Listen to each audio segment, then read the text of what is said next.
from Seoul, Korea, and welcome to the GSL. I'm Tasteless, and with me is Artosis. Artosis, what an exciting day we have today. Of course we do. It's Slayer's BoxeR once again. The atmosphere is electric. There are so many people here, as there always are for Slayer's BoxeR. And he's going up against Zergbong, a.k.a. NesTea. I couldn't be happier. A TVZ, I know. A best of 7, the semifinals. Who's going to face BoxeR in the finals? We'll see. We'll see. Our grand finals will either be a Terran versus Terran if BoxeR wins, or a Terran versus Zerg if NesTea wins. So it could be very similar to Season 1's finals here. Of course, a lot of people out there rooting for Slayer's BoxeR. If you don't know who Slayer's BoxeR is, well, first of all, what the hell's wrong with you? Second of all, really, this guy is a legend. The legend of esports. Yeah. Esports wouldn't be without him. He was the most famous StarCraft 1 pro gamer of all time. And I mean literally the most famous. He might have had the most success late in the game, but certainly he has the most notoriety. And here he is in the semifinals now. Now here's the results for the semifinals of day 1. As you can see, that's not Slayer's BoxeR, but just BoxeR. We nickname him BoxeR, naming himself after him, Johan. He defeated Hope Torture 4-1. That's right. It was pretty lopsided. Just made a lot of Marines. Who needs gas, Tasteless, when you have Marines for just minerals? They hit air and ground. Apparently those things are pretty good. Yeah. He knows that, and I'm sure the finals will be quite Marine-filled one way or another because he is going there, and I think that he is a good chance of taking on this tournament. But we're going to see who he's up against today, and neither of these two are any slouches. It's Slayer's BoxeR himself against NesTea. Oh my God, OMG, WTF, LOL, ROFL. This is amazing, Tasteless. LMAO, you are correct. I can't believe that we are here with these two guys duking it out. Now, NesTea, definitely the underdog, definitely not the fan favorite. But he does have quite a reputation behind him as well. He's one of the oldest StarCraft 1 Korean professional gamers. He did not play very well in Season 1. He is dominating in Season 2. If I can just go over the people that he has eliminated. Kangji Young Fao, OGS MC, OGS The Wind, another old school Zerg, and of course OGS Zenio, the player who defeated my nerd EG Hydra. Yeah, Spunky must hate this guy, man. Knocking out all the OGS players. And that's actually a stellar lineup. MC, thought by many to be one of the very best Protoss in the entire world. There's really no question that he didn't play that well in the series, but NesTea just slapped him down. The Wind, obviously a great Zerg, old school StarCraft 1 Pro, and Zenio, who was really looking so strong. I thought we might see Zenio in the finals of the tournament. Yeah, no kidding. I was pretty intimidated by him, especially after he knocked out Hydra, and he was playing so well in all these other matches too. So, of course, that was another player who didn't play well, by the way, in Season 1. Yeah. And then dominated in Season 2. Yeah, well, I think these players have both improved a lot. NesTea not losing a game, that's something else, man. Yeah, literally 2-0, 2-0, 2-0, 3-0. He hasn't lost yet in the GSL. I bet he didn't lose in the qualifier either. Yeah, I'm sure he didn't. We don't have those stats in front of us, but I doubt he did. He's making a lot of these games look pretty easy, to be honest. Nobody really thought this guy was going to get this far. Everybody knew he was like a good player. Yeah. He's quite accomplished. But I don't think anybody really expected. I certainly didn't. I know that you didn't as well. Yeah. Expect to see him close at all to the finals. I thought maybe Final 8. Yeah, he's a solid player. I could have seen a top 16 for him. I didn't really expect more than that, but he showed us that his Zerg vs. Zerg is really second to none. He played a really good match against the Wind, but then against OGS Zenio, he was just on a completely different plane from any ZVZs I've seen. Like monstrous ZVZs. If you want to learn ZVZ, go watch NesTea against OGS Zenio. He just schools Zenio, and just brilliant, perfect Zerg vs. Zerg play, the best I've seen. Oh, so I'm actually really impressed with this guy, and I think he has a good shot. But that we just had down there, the finals, they are on the 13th, Saturday. They're at Dongguk University Station on the Orange Line. University. If you're in Seoul, line 3. So come. Please come. You got to come. It's so awesome. There it is again. Yeah. It's going to be packed. I couldn't believe, actually, how awesome the finals were that first time. I knew they were going to be very exciting, but I mean, just, the setup, the stage, all the effects. Oh, my God. It was so cool. Yeah, and it was basically a full stadium of people to watch, and there wasn't even a musical show, which we've always seen coupled with esports events in Asia. it draws in a lot of people to have a band or two there that people really like. He's absolutely right. Normally when they open up a major esports events, just as he said, they have somebody like Girls' Generation or another big K-pop group open. They didn't even need to do that for this. It's so big. So that really says that StarCraft 2 is catching on out here. And I can see that right now by how many people are in the studio right now. Yeah, Let's take a look at the players now. After we look at our sexy studio. Now, I think we know who this guy is. Im Johan, Slayer's BoxeR. As we can see, we mentioned already who NesTea had knocked out, but Slayer's BoxeR didn't have an easy way through here either. He took on Happiness, Kortong, Loner, and OGS Nada, so somehow managing to avoid Protoss. He only lost one game out of all those games he played. Yeah, and it was against Nada, so it doesn't even count because obviously Nada isn't going to get 3-0'd. Yeah, well, we haven't seen his TVZ yet. Korjong was actually a Protoss, and everyone else was Terrans. So we know he has. Did I say he avoided Protoss? I meant to say Zerg. Yep. Yeah, we haven't seen him against Zerg yet, so this is going to be really interesting. Damn! Look at that artwork. Wow. Oh yeah! Oh yeah! Which one are you saying? Oh yeah, to? I was looking at the girl on the left. Turns out I'm one of those guys that digs anime chicks. Sorry, I guess we just now found that out. Oh no, Tesa. Here's our other player, NesTea. Now NesTea, again, he was known as Zergman. He has almost more experience than any other pro gamer out there on stage. Of course, yeah. This guy has been around forever in the StarCraft 1 scene. Wasn't overly successful. This is actually his best 1v1 performance in esports ever. I believe he was more known as a 2-on-2 player. Yeah, towards the end of his career. StarCraft 1, he stuck with Zerg 2-on-2. Yeah. You had to be a real master with Zerg to play it right in 2-on-2. You didn't know how to one base. That's right. Savior actually started out as a 2 vs 2 player and turned into the best, the only Zerg Bone Drawer we ever had. So, yeah, that's true. Just to show you a little something. Definitely a very solid player. Understands at least Zerg vs Zerg better than anyone I've seen. So yeah, I'm really stoked to see what his Zerg vs Terran is actually going to look like. Now, both players have joined the game, so and they're saying that they're ready. So when our Korean commentators wind it up, we're going to get this going. It's best of 7. We're going to have a commercial break after the second game unless something... I think it's the third game. It's second game. Okay. I believe that's what I was just told. All right. So unless it goes on for a very short amount of time, it will be the second game. And so you got to make sure you have all your food, your bladder's empty and stuff, because we're going to get this going very soon here. And there's no turning back. History is about to be made. No turning back. Will Slayer's BoxeR get into the finals? There's no going back to the round 8 because we're in the round of 4 now. We can't do it now. Sorry, this isn't Back to the Future. We can't do anything like that. But it kind of is Back to the Future having BoxeR versus Zergbong. That's true, actually, with these two old school players and stuff.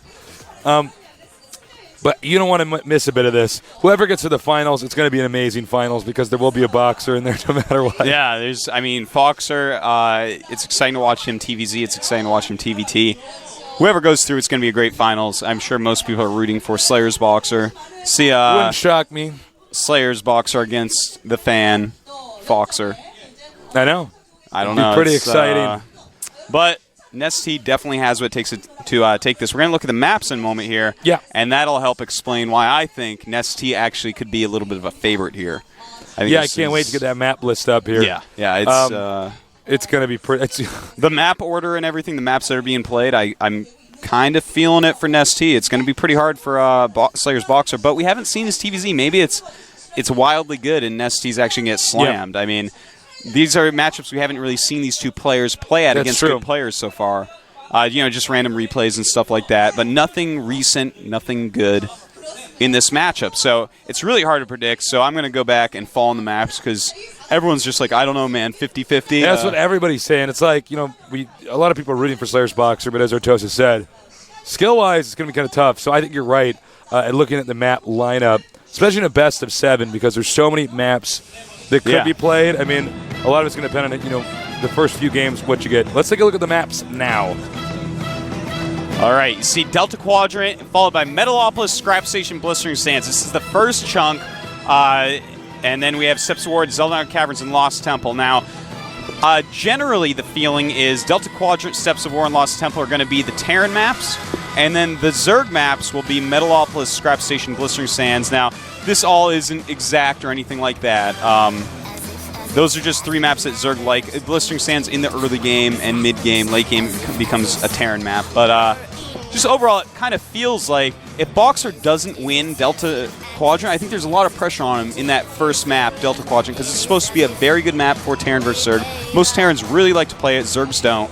So if NesTea can take that map, I feel like it should be a relatively easy road to victory for him. Yeah, I think I you're really right. feel like Now- that is the map that's important for Now, Slayer's if he BoxeR. wins on one of those 4 maps, and he's down 3 games, he's going to have Steps of War as the 5th map. Yeah, that's really good for Yeah, Terran versus so Zerg. That's you actually should the win map. on that. Yeah, every Zerg removes that normally because it is so close. You actually cannot drone up properly because as soon as they leave their base, they're in your base, so you don't have time to make units. So you have to overmake units all game long, and it just adds up. So that is going to be like the auto kill map for NesTea. He's probably going to have some sort of crazy strategy. Yeah, he might even cooked up want to on that all map. in on that map. Yeah, or a something. lot of Zergs choose to do Now, that. The last 2 maps, Zelnaga Caverns, Zerg has to be careful early on, but it is a map that it is a map that does favor counterattacks, and that's something to keep in mind as well. I think Zelnaga, probably one of the better maps we have in this tournament. And the final map, if we get to that map, is going to be Lost Temple. Now that's could a be map hard. that could be hard for NesTea on. Yeah. So a lot of this is going to be surviving early on as Slayer's BoxeR and NesTea trying to deal as much damage as early on. Well, we're going to have to see, Tasteless, if these guys can do what they have to do on these maps. I cannot wait to see the strategies they have prepared for some of these maps. Yeah, I mean, you look at Scrap Station, that looks like a map made for BoxeR, even though Zerg seem to like it. Delta Quadrant, that is, I want to see what NesTea's going to do there because it's the first map. It's really important to gain your tempo, gain your advantage. And with 3 maps that Zerg should feel comfortable on after it, NesTea's going to want to win this twice as bad as normally. I think so. We're going to have to see what he has planned there. BoxeR needs to win that map.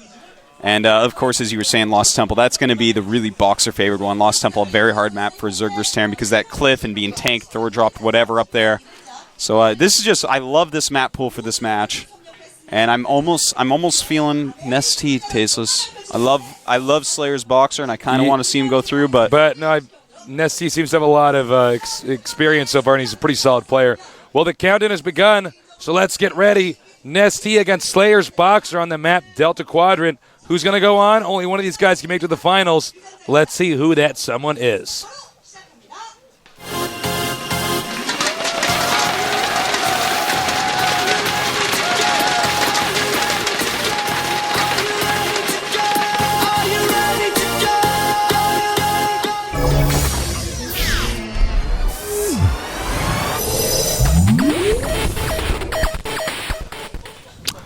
In the red, at the top right side of the map, the Emperor himself, the most famous pro gamer of all time.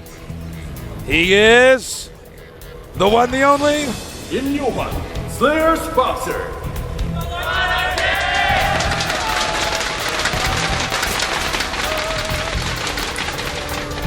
Up here at the top left, he was known as Zerg Bong, living in the shadows of other players who were more accomplished than him in StarCraft 1, but here he is against the Emperor himself. His name is... NesTea.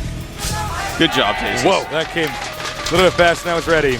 Now, what do you think about this, actually? Right? That's interesting. That's very interesting. I did not expect this. This means he's going to want to wall in very quickly with 2 buildings. It's going to be a barracks and a supply depot. Yeah, like you can't wall there. the top of the ramp with 2 buildings. So that's exactly what we're going to see here. Well, not with the supply depot and a barracks, at least.